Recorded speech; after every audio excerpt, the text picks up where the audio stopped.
Everyone, आज हम करेंगे नगर की सुंदरता। महाराज कृष्णदेव विजयनगर को अत्यधिक साफ सुथरा और सुंदर बनाना चाहते थे, इसलिए उन्होंने मंत्री को अपनी इच्छा से अवगत कराया। मंत्री महाराज को आदेश पाते ही विजयनगर को सजाने संवारने में लग गया। कुछ ही दिनों में वहां का नक्शा ही बदल गया। विजयनगर की सुंदरता का बखान दूर दूर तक होने लगा। सैलानियों का समूह उसकी सुंदरता को देखने के लिए उमड़ पड़ा। महाराज की खुशी का ठिकाना नहीं रहा। उन्होंने कहा, यदि विजयनगर की सुंदरता में किसी को कोई कमी दिखाई देती है तो वह अपना विचार व्यक्त कर सकता है। दरबार में उपस्थित सभी लोगों ने एक स्वर में कहा, विजयनगर की सुंदरता का कोई जवाब नहीं है, हमें उसमें कोई कमी नहीं दिखाई देती है। सभी ने विजयनगर की प्रशंसा की, किंतु तेनालीराम चुप बैठा रहा। उसे चुप देख के राजपुरोहित ने महाराज से कहा, महाराज तेनालीराम चुप बैठे हैं, मुझे लगता है ये विजयनगर की सुंदरता से खुश नहीं है।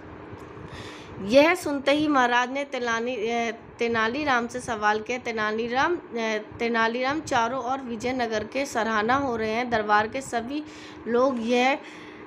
लोग यह सुनकर बहुत खुश हैं, लेकिन तुम गुमसुम क्यों हो? महाराज, विजयनगर की सुंदरता में कुछ कमी रह गई है। तेनालीराम ने अपनी चुप्पी तोड़ते हुए कहा। कैसी कमी? महाराज ने आश्चर्यचकित होकर पूछा। उस कमी को देखने के लिए आपको मेरे साथ नगर का भ्रमण करना पड़ेगा। मंजूर है, लेकिन तुम यदि कमी को सिद्ध नहीं कर पाए तो तुम्हें मृत्युदंड दिया जाएगा। मंजूर है महाराज। महाराज तेनालीराम और कुछ दरबारी विजयनगर का भ्रमण करने निकले। महाराज की सवारी एक सुनसान इलाके से गुजर रही थी। जब वे बस्ती पे पहुंचे तो लोग उनकी जय जयकार करने लगे, लेकिन जय जयकार करने वाले लोग मंत्रियों के चमचे थे। प्रजा में कोई उत्साह नहीं दिखाई दिया। महाराज और आगे बढ़े तो अंधेरा ही अंधेरा था। वहां का माहौल बहुत गंदा हो गया था। विजयनगर की सुंदरता के चक्कर में बस्ती की साफ सफाई रोक दी गई थी। वहाँ के लोग तरह तरह की बीमारियों से ग्रस्त थे। प्रजा पर नए नए कर लगा दिए गए। प्रजा को दुखी देखकर महाराज का दिल रो पड़ा। महाराज ने दुखी नजरों से तेनालीराम को देखा। तेनालीराम अपनी बात को साबित करते हुए कहा कि अब पहले जैसी बात नहीं रही महाराज, प्रजा के हृदय में आपके प्रति घृणा पैदा हो गई है। विजयनगर को सुंदर बनाने में यह सबसे बड़ी कमी रह गई है। काश मंत्री लोग प्रजा की सुविधा पर ध्यान देते तो आज ये स्थिति न उत्पन्न होती।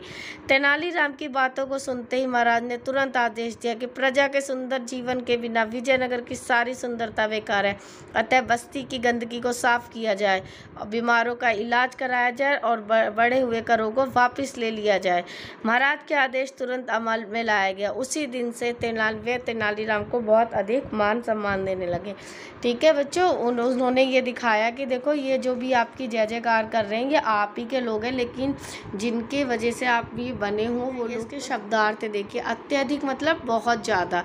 सैलानी मतलब घूमने फिरने का शौकीन। राजपुरोहित कौन होता है? राजा के धार्मिक कृत्य करने वाला। अमल किसी बात अमल व्यवहार उसका। अवगत जानकारी। भ्रमण घूमना। कर होता है टैक्स सुना है ना। सराहना होती है प्रशंसा। आंसर है फर्स्ट क्वेश्चन है, महाराज कृष्णदेव क्या करना चाहते थे? क्या करना चाहते थे बच्चों? महाराज कृष्णदेव विजयनगर को अत्यधिक साफ सुथरा और सुंदर बनाना चाहते थे। नेक्स्ट क्वेश्चन है, सैलानियों का समूह क्यों उमड़ आया? सैलानियों का समूह विजयनगर की सुंदरता को देखने के लिए उमड़ आया। राजा के पूछने पर तेनालीराम क्यों चुप रहे? तेनालीराम राजा के किए गए कार्यों से खुश नहीं थे, इसलिए वह चुप रहे। कृष्णदेव ने कमी सिद्ध न कर पाने पर क्या शर्त बताई? क्या शर्त बताई थी उन्होंने?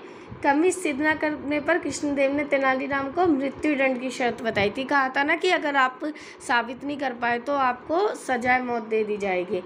जय जयकार करने वाले लोग कौन थे बच्चों? मंत्रियों के ही लोग थे, जो उनके चमचे थे। बस्ती के लोगों को कैसी दशा थी?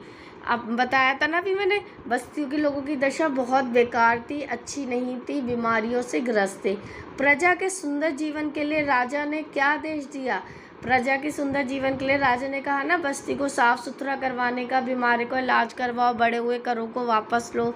ठीक है, इस कहानी से क्या संदेश मिलता है कि श्रेष्ठ राजा वह है जो प्रजा के हितों का ध्यान रखे। असली सुंदरता प्रजा के खिले हुए चेहरे में है, ना कि केवल जिस राज्य में वो रहता है या जिस जगह वो रहता है उसकी सुंदरता में है। ठीक है, इसके ऊपर बच्चों मैं आपको एक कहानी स्टोरी भेजूंगी, उसे ध्यान से सुनना। ठीक है, उसके बाद राजा का रंग, दुखी सुखी, सुंदर कुरूप, अंधेरा उजाला, विजय पराजय, गंदगी, सफाई, सम्मान, अपमान, उपस्थित, अनुपस्थित, राजा, नरेश, जीवन, जिंदगी, खुशी, प्रसन्नता। ठीक है, उसके बाद ये देखिए, सैलानी, मृत्यु, मरण, प्रश्न, सवाल। प्रश्न तो सभी को पता है, अब इसमें आपको मुझे लगता है विजयनगर की सुंदरता से खुश नहीं है। तो विजयनगर व्यक्तिवाचक, सुंदरता क्या है? भाववाचक। तेनालीराम व्यक्तिवाचक, चुप्पी भाववाचक।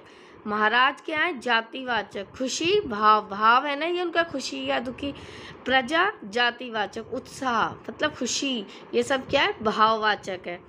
ठीक है, thank you students, have a nice day.